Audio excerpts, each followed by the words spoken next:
In the 1930s, Germany was hungry for affordable transportation. People craved the freedom and flexibility a personal vehicle could bring, but the price tags of available cars were prohibitive. That's when an engineer named Ferdinand Porsche had a dream. He envisioned a car so simple and reliable that even a child could drive it. A car that could carry a small family anywhere they needed to go without breaking the bank. His concept was revolutionary, an economical, user-friendly vehicle that would become the quintessential people's car. And in 1938, his dream materialized into a sleek, compact design that the world instantly fell in love with, the Volkswagen Beetle. The Beetle was more than just a car. It represented accessibility, affordability, and progress. Its rounded shape not only made it visually appealing, but also incredibly aerodynamic for the time. Under the hood, a 1.1-liter engine hummed with efficiency, delivering 25 horsepower and a top speed of 62 miles per hour. This compact powerhouse could accelerate from 0 to 30 in 10 seconds, making it zippy by 1930s standards. But its true charm lay in its simplicity. With only 30 major parts and easily replaceable components, the Beetle was designed for longevity and low maintenance. The steering wheel was perfectly placed for easy handling, and the gear shift was a mere tap away. Inside, the spacious cabin boasted room for 4, comfortable seating, and even a small storage compartment.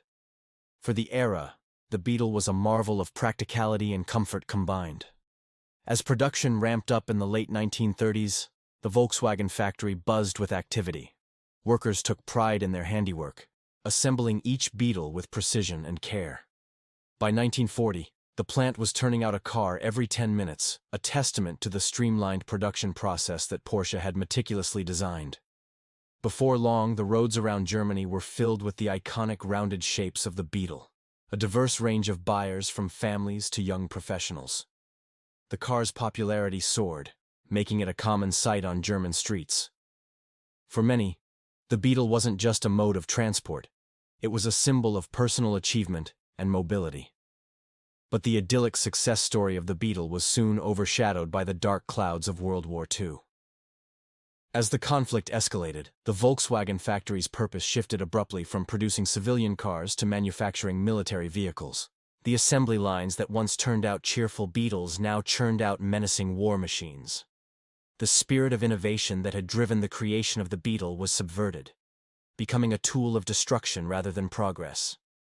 The factory walls bore witness to this grim transformation, the cheerful hum of production replaced by the somber clang of tools, working tirelessly to meet wartime demands. By 1945, the war had devastated Germany, and the Volkswagen factory was in ruins. The once proud structure lay in smoldering ruins, a casualty of relentless bombing raids. The spirit of innovation that had led to the creation of the iconic Beetle seemed all but extinguished. The war had dealt a fatal blow to the factory, and the dream of affordable cars for everyone appeared to have died along with it. But amidst the rubble, the seeds of determination were already being sown. In the aftermath of the war, when the Allied forces occupied Germany, the Volkswagen factory remained a desolate wasteland of bombed-out concrete and twisted metal. Yet within this desolate landscape, the spirit of revival flickered. The plant was a shadow of its former self, a haunting reminder of the devastation wrought by war. It was here in the midst of these ruins that a pivotal decision was made.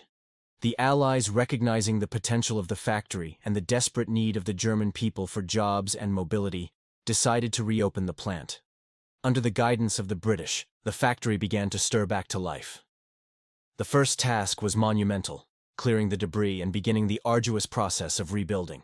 As the walls slowly went up and the machinery was brought in, hope took root.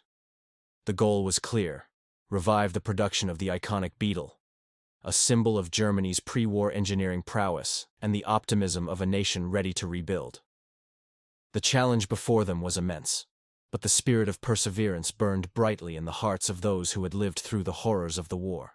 The road to recovery was long and fraught with challenges, but with each passing day, the Volkswagen factory drew closer to its goal. As the first Beetles rolled off the assembly line in 1946, it was more than just a car that emerged. It was a symbol of resilience, a beacon of hope in a world still reeling from the aftermath of war. Ferdinand Porsche, the mastermind behind the Beetle, had never given up on his dream of putting an affordable car in every German home. Despite facing numerous setbacks and the tumultuous times he'd been through, his passion for engineering excellence and his vision of mobility for the masses remained steadfast. Even during the darkest days of the war, when the factory's purpose was twisted to serve the military machine, Porsche kept the spirit of the Beetle alive. In his mind, the car symbolized freedom, simplicity, and progress, values that had been suppressed but were far from extinguished. In the post-war era, the world was in dire need of solace and symbols of hope. And what better emblem of resilience than the humble Beetle? The car became an instant hit not just in Germany, but across the globe. People from all walks of life fell in love with its quirky charm and sturdy reliability. And so the legend of the Beetle continued to grow, evolving into a timeless icon of automotive history.